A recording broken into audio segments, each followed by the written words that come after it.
listen, you heard it in my last video, my videos, all my videos. I'm under the weather right now, so y'all pray for me. Send all the good healing auntie. Coming sick right now. I'm can't study, but I'm gonna push this content out because we gotta go. We got a mission. Anyways, I don't want it. I don't always love it. Good nature, you understand? One video, but still, you see me. This video is called That I can't explain. I can't explain what the hell is about to happen right now. But you know, kind of shit give up. But before we start the video, I'm gonna blow my nose. Also, if you notice, I have on the first batch of shirts. You see me? So if you want to support the thing, I am going to be doing the designing on this because the print did come out kind of. I don't know. I like it, but I don't think the quality is where I want it to be. So I'm probably gonna take with all the background and just put big type. I'll put it in the TV and I don't know what the thing set already. Maybe we'll go get to that video.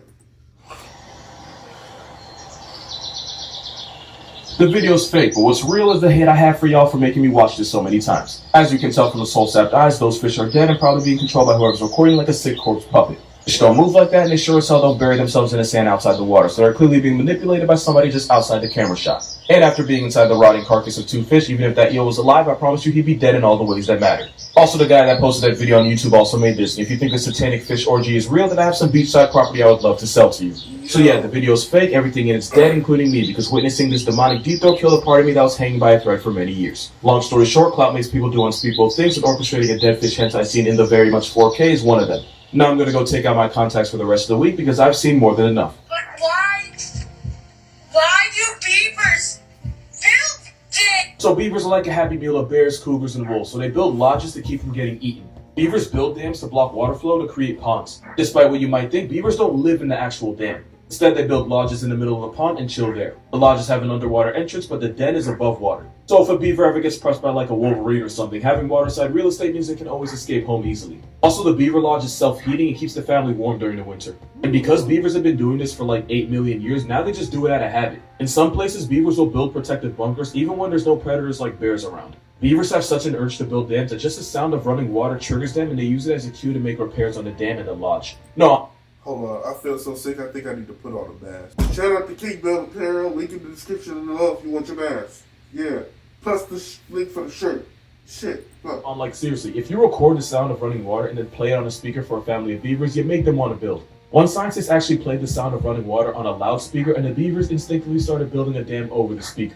Don't let my lack of emotion fool you. It's the cutest thing I've ever heard. This is how wolves and ravens are slowly becoming best friends. Ravens in Yellowstone will call out to wolves when they find food and then lead the wolf pack to a free meal. In exchange, the ravens take the leftovers the wolves leave behind. And there can be up to 100 ravens waiting for their turn after the wolves. The wolves tear the carcass to shreds and make it easier for the ravens to take their share. But it turns out the ravens are actually starting to form relationships with the wolves, especially the pups. Ravens were seen grabbing sticks and playing tug-of-war with the young pups and even snapping at their tails to get the pups to playfully chase them. And most of the time, the wolves play along. Ravens are smart enough to remember a face after 5 years, which is why scientists believe that specific ravens have started bonding with individual wolves in the pack. So not only have wolves and ravens realized that they're better off with each other, they've even started forming emotional attachments, which means there's a chance that if you take food out of the equation, they still want to be around each other. I swear there's a Disney movie in here somewhere. So after thousands of years of living around each other, wolves and ravens have learned to tolerate, benefit from, and eventually trust each other. You absolutely love to see it. Arctic fox facts that you definitely need in your life. They actually change colors based on the season. They're Caucasian canines during the winter to help them hide. But come summer, they code switch to brown or gray. When the days get longer, it causes hormonal changes, which causes the color change. Since they live in an air-conditioned hell, the ice fox will use its tail as a blanket to stay warm. Also, being white helps keep them from freezing to death. White fur is hollow, which traps more heat and saves them from becoming a furry popsicle. Since they have the warmest coat in the Arctic, they can survive temperatures as low as negative 60 degrees Fahrenheit. For reference, at negative 18, your exposed skin would freeze in less than 15 minutes. They're basically snow chihuahuas. They are that small. Most of them don't weigh more than 10 pounds, and their tail is a third of their size. Despite their size, they're born with the audacity to steal, from no exaggeration, the biggest predator on the planet. That is an EDP. Tiny foxes will steal food from polar bears, even though the ice bears can easily turn them into a chalk outline with zero hesitation. Sometimes when foxes get really down bad, they'll eat polar bear poop to survive. Since the Arctic fox lives in a refrigerated graveyard, they'll hide emergency food supplies in a bunch of underground pantries. One fox was caught with a snack stash of 38 birds, 4 rabbits, and about a dozen eggs. They mate for life and they're usually monogamous, meaning they only have one partner. They live in Satan's cooler and still find love, yet here you are watching this video alone in bed. Now that's tough. But when there's more food in an area, the fox couple will start to sleep around because like Chris Rock, you feel attacked. I know you do. You single. It's alright. Love will find you. Sights to single as well. said you're only as faithful as your options. For future relationship reasons, that was a joke. There's an animal related to a squirrel that can get you murked by a lion. This is an African crested porcupine. As a rodent, it pulls up to the same reunion as capybara, beavers, and rats. And there's about 30,000 reasons why you don't want no smoke with them. Because when threatened, the porcupine will turn around, run backwards, and then shank you with the quills growing out of its back. If one of the quills gets in your skin, it'll swell up and push deeper until it hits vital organs or arteries. And at that point, you can go ahead and pick what shoes you want in your casket. But don't worry, that's not the worst thing about them. Because these spiked gerbils will run phase with lions and win. A porcupine can cripple a full-grown lion to the point where it can't hunt anymore. It's like the lion version of tearing your ACL, just out for the season. So if a lion gets put on a stretcher by a porcupine and can't hunt anymore, they'll get so desperate that they'll start hunting the animal that lives in your mirror. In 1965, one lion hashtagged so many people that it was called the man-eater of Darajani. But there was a reason this lion chose homicide. The lion had gotten so injured by a porcupine that his only option was to hunt and eat humans. Moral of this video, this blade beaver is such a menace that it can get you body bagged by a lion. That is a scientifically accurate sentence and it really shouldn't be.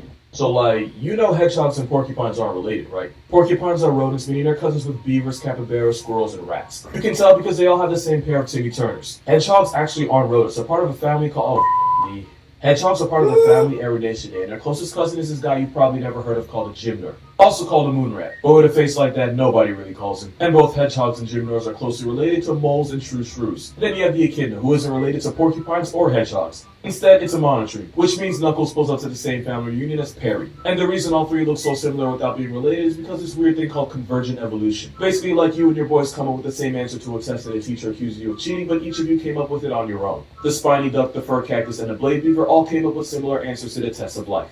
The more you know. Stealing one of the king's sheep was punishable by death penalty according to an old English law in Wales, but the punishment for having with one was only 10 years. So in order to avoid the death penalty and just take the 10 years, if a thief was ever caught in the act of stealing a sheep, they would just pull their pants down and say they weren't stealing it, but try to steal their innocence. And apparently one of the lines the guy caught in the act used was, "I'm not a thief, I'm just a pervert." And it actually worked. They were able to Eurostep the death penalty, but they had to live a life with a reputation of being a sheep stuffer. Yeah, that story's not true, like, at all.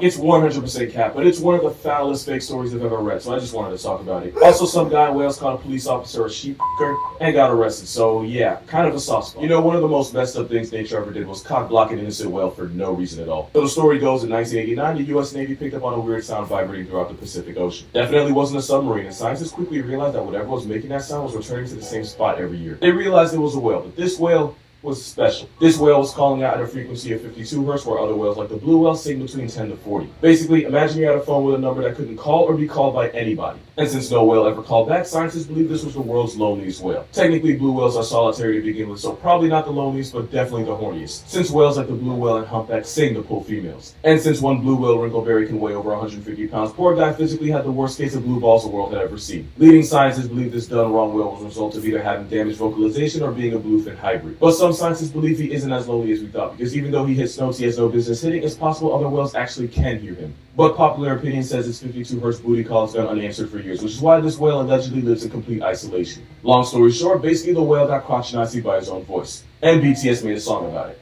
Because of course they did. Low-key, this would actually make a pretty good movie. And someone actually made it. The Loneliest Whale is in theaters right now and it'll be on demand July 16th. Check it out if you want to learn more about the whale nature decided would die a virgin. Cause getting over is the closest he'll ever get. Yo. What?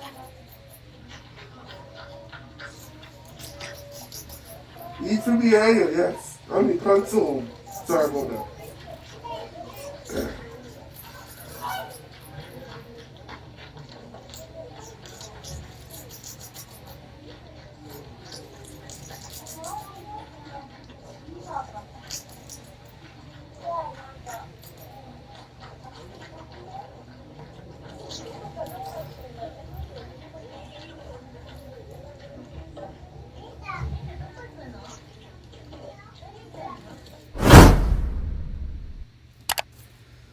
That's the end of the video. Don't forget to hit that like, subscribe, share button. Yeah, alright, enjoy the team. Me have couple, I'm a friend.